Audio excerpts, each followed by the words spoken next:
पूरे पूना के अंदर में ये बात पूरी तरीके से फैली है कि मुफ्ती साहब ने कोई किताब लिखा है, किसी को अच्छी लग रही है, किसी को बुरी लग रही है, लेकिन मैं ज़रूर कहूँगा कि जिन्हें पढ़ना है वो उसे पढ़ें, और जब आप पढ़ेंगे तो जिन्हें बुरी लग रही है उन्हें कल से अच्छी लगने लगेगी।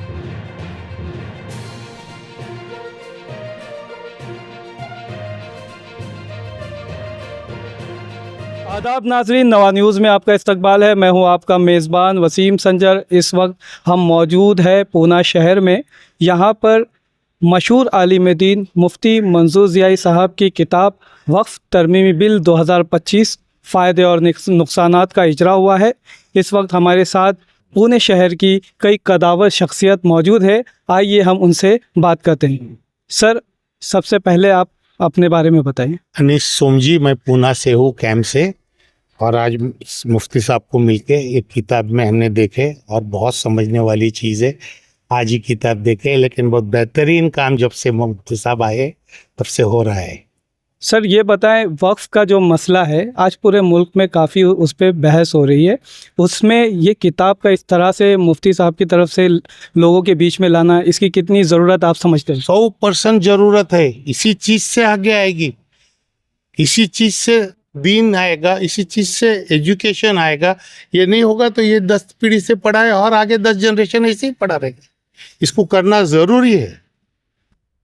और हम लोग दुआ करते हैं अल्लाह के पास कि इनको अल्लाह शफा देवे और ये चीज़ें जल्दी जल्दी रास्ते लग के सब डेवलपमेंट्स और बड़े बड़े कॉलेजेस और हॉस्पिटल्स और बड़े बड़े इदारे बने। और यहाँ के जो पूना के जो अवाम हैं, आप उनसे क्या अपील करना चाहेंगे इस किताब को लेकर? हर आदमी ने मुफ्ती साहब के साथ खड़ा होना चाहिए। हर आदमी ने मुफ्ती साहब के साथ खड़ा करना चाहिए। खाली पीली लाल झंडी दिखाना कुछ नहीं है, यही चीज़ है जो होनी चाहिए। और मुफ्ती साहब करेंगे, अल्लाह उनको ताकत देगा इंशाल्लाह। इस किताब के जो मंजर आम पर आई है, इस बारे में आप क्या कहेंगे? अल्हम्दुलिल्लाह, आज मुफ्ती मंजूर ज़ियानी साहब से मुलाकात हुई। किताब का इनाग्रेशन भी उसका आज हो गया, उसके लिए मैं तहे दिल से उनको मुबारकबाद देता हूँ। लेकिन काफ़ी चर्चा करने के बाद मुफ्ती साहब से कुछ जानकारी लेने के बाद ऐसा महसूस हुआ कि अब कहीं जाके वक़्फ़ का काम और औक़ाफ़ का काम सही रास्ते पे लगा है। मुफ्ती साहब को अल्लाह इसमें जज़ाए खैर दे कि उन्होंने ये पहल की और बहुत अच्छी किताब तो मैं ज़रूर पढ़ूँगा इंशाल्लाह। लेकिन किताब पढ़ना बहुत दूर की बात है, लेकिन जब मैंने उनके साथ रब्ता कायम किया और उनके साथ बातचीत की, उस पे से उनके इरादे बहुत ही नेक लगते हैं हमको कि अभी वक़्फ़ का काम जो है, जो वक़्फ़ की औक़ाफ़ की ज़मीनें हैं, वो आप सही रास्ते पे हमारे कौम के लिए उसका सही यूटिलाइजेशन करने वाली जो शख्स है वो हमें मुफ्ती साहब के ज़रिए हासिल हुए। अल्लाह उनको जज़ाए खैर दे। और मैं कौम से अपील करूँगा कि मुफ्ती साहब को इस काम में बढ़ चढ़ के साथ दे। हम मुफ्ती साहब आपके साथ में हैं इंशाल्लाह। आपको पूना में औक़ाफ़ के ताल्लुक़ से लेके कोई भी अड़चन होगी, कोई भी शिकायत होगी, तो हम कंधे से कंधा मिला के आपके साथ खड़े रहेंगे। और वक़्फ़ के लिए हम काम करते हैं और काम करते रहेंगे। अल्लाह ने आपको हमारे वास्ते खड़े किए, इसके लिए हम अल्लाह का बहुत बहुत शुक्रिया अदा करते हैं। इसके साथ ही और भी शख्सियतें हमारे साथ मौजूद है। आपसे भी जानना चाहेंगे कि देखिए, वक्फ़ के ताल्लुक़ से काफ़ी चर्चा हो रही है, तो इस बारे में ये बताइए कि वक्फ़ के बारे में पहले कितनी मालूमात थी, अब कितनी मालूमात है, और किताब आने से कितना फ़ायदा हो सकता है? किताब आने के बाद से तो माशाल्लाह बहुत सी चीज़ें सामने आ जाएंगी। और मुफ्ती साहब ने जो पहल की है वो बहुत ही बेहतरीन तरीके से की हुई है। क्योंकि अभी जो हमने थोड़ा बहुत ही पढ़ा है, उसमें ज़्यादा तो नहीं पढ़ पाए, पर इंशाल्लाह हम जो पढ़ेंगे और मुफ्ती साहब के साथ तो हम पूरी तरीके से खड़े रहेंगे। पर जो आज से पहले जो वक्फ बोर्ड की जगह थी, वो कई कौम को पता भी नहीं था कि ये क्या चीज़ है। वक्फ की बोर्ड की जो जगह है वो कितनी पड़ी हुई है, क्या है, आज वो जगह का यूटिलाइज़ किस तरीके से करना है। आज हमारे जो चीज़ों में कमी है, आज कौम की जो कमी है, वो आज मुफ्ती साहब ने जो पहल की है उसकी वजह से आगे बहुत सी अच्छी सी चीज़ें होंगी, जहाँ पे दवाखाने होंगे और इदारे तैयार होंगे।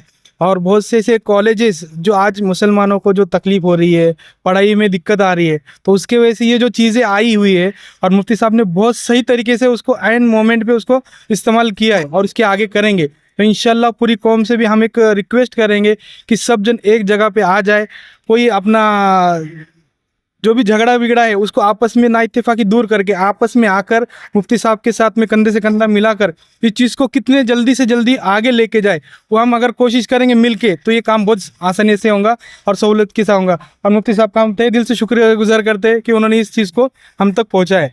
इसमें एक चीज़ मेरे को और देना है जो मैंने इजाज़त के बगैर बोलता हूँ।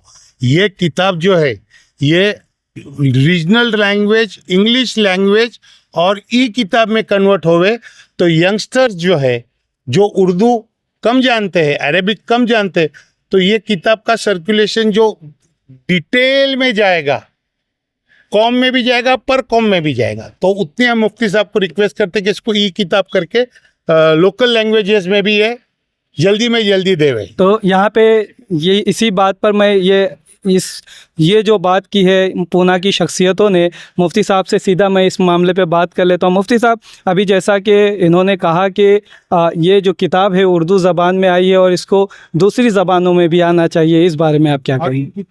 भाई ने जो बातें कही हैं ये बात दिल को छूने वाली है, क्योंकि हर एक शख्स उर्दू नहीं समझता है, हर एक को उर्दू के बारे में ज़्यादा पहचान नहीं है, उसकी काबिलियत का अंदाज़ा नहीं हो पाता है कि उर्दू तक सबकी रसाई हो। लेकिन ये ज़बान जो बताने की है इंशाअल्लाह अभी ये उर्दू में है, कुछ ही दिनों के बाद आपको मराठी में, हिंदी में, इंग्लिश में और गुजराती में देखने को मिलेगी। और इस किताब को हमने ई बुक करवा दिया है और साथ ही साथ जो लोग दुनिया जहान से इस किताब को हासिल करना चाहते हैं वो अमेज़ॉन पर, फ्लिपकार्ट पर इस किताब को ई बुक की शक्ल में हासिल कर सकते हैं। उनके लिए ऑलरेडी दस्तयाब हो चुका है और जो दूसरे लैंग्वेजेस में आना है इंशाअल्लाह अगले महीने तक वो सारी बुक में तमाम लैंग्वेजेस में वो सारी चीज़ें आ जाएंगी। आखिरी सवाल सर, आपसे एक और सवाल लेंगे कि पूना के लोगों से, आप पूरे महाराष्ट्र में विज़िट कर रहे हैं, आप मुंबई से अपनी इस मुहिम को शुरू किए, मुंबई में किताब जो है वहाँ पे इजरा हुआ, वहाँ पे लोगों ने काफ़ी अच्छा रिस्पांस दिया। उसके बाद आप नासिक गए, वहाँ पे भी बड़ी तादाद में लोग आपसे जुड़े और इस किताब की सताइश की। वहाँ से फिर आप जलगांव गए, मालेगांव गए, फिर और दूसरी जगह होते हुए अब आप पूना पहुँचे। तो ये यहाँ पे जब आप आ चुके हैं तो यहाँ के लोगों से आप क्या कहना चाहेंगे? पूना इल्म का शहर है, एजुकेशन सेंटर्स हैं, ये ऐसा सिटी है जहाँ पर दुनिया के हर निज़ाम सिखाए जाते हैं और दुनिया जहान से टेक्नोलॉजी से जुड़े हुए लोग पूना में आते हैं। और पूना ज़रखेज़ जगह है और कितने अच्छे अच्छे लोग आपको यहाँ पर दिखाई दे रहे हैं।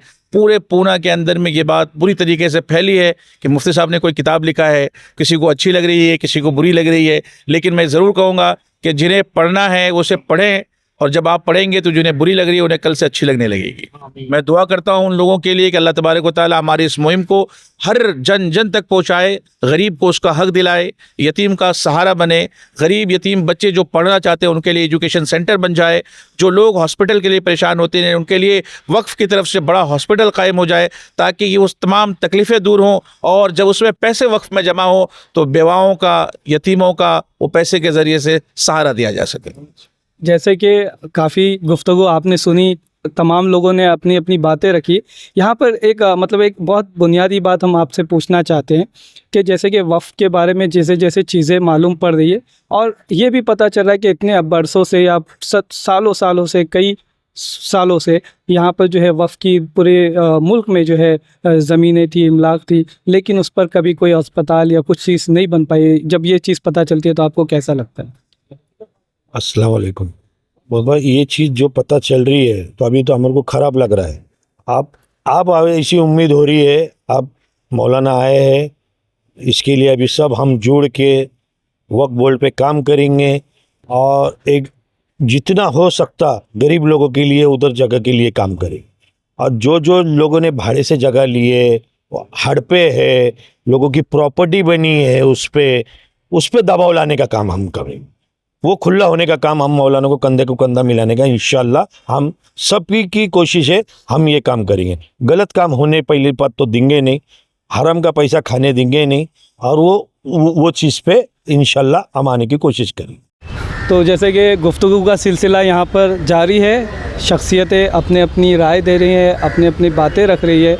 एक और शख्सियत को हम अपनी इस गुफ्तगू में जोड़ते हैं और इनसे जानते हैं। सर, आप काफ़ी यंग है, आपने जो है नई नई चीज़ें देख रहे हैं, यहाँ पर वक्फ़ की बात हो रही है, आपको लगता है कि वक्फ़ में क्या चीज़ें होनी चाहिए या इस किताब के ज़रिए से क्या वो चीज़ हो पाएगी? अस्सलाम वालेकुम, इमरान चौधरी पूना से। हमारा कहना ये है कि वक्फ़ की पूरे महाराष्ट्र में और पूना में भी इतनी सारी ज़मीनें हैं कि इनको अगर कैलकुलेशन करा जाए तो लैक्स में हो सकती है इसका कैलकुलेशन। तो हम ये चाहते हैं कि जो अभी वैकेंट जो प्लॉट्स है, जो वैकेंट जो ज़मीनें हैं, जो अभी अपन इसके ऊपर काम कर सकते हैं, इसके ऊपर ज़्यादा से ज़्यादा तवज्जो देके इसको आप डेवलपमेंट के अंदर लेकर आइए। जो हॉस्पिटल्स है, स्कूल्स है, उसके अंदर आप इसके ऊपर काम ज़्यादा से ज़्यादा तवज्जो दीजिए, ये हमारी गुजारिश है। आखिरी सवाल, उम्मीद क्या है किताब से? किताब से ये उम्मीद है कि लोगों में अवेयरनेस आए और वक्फ़ क्या है उसके बारे में लोग जान सके। तो नाज़रीन, आपने देखा इस वक्त हम पूना शहर में हैं।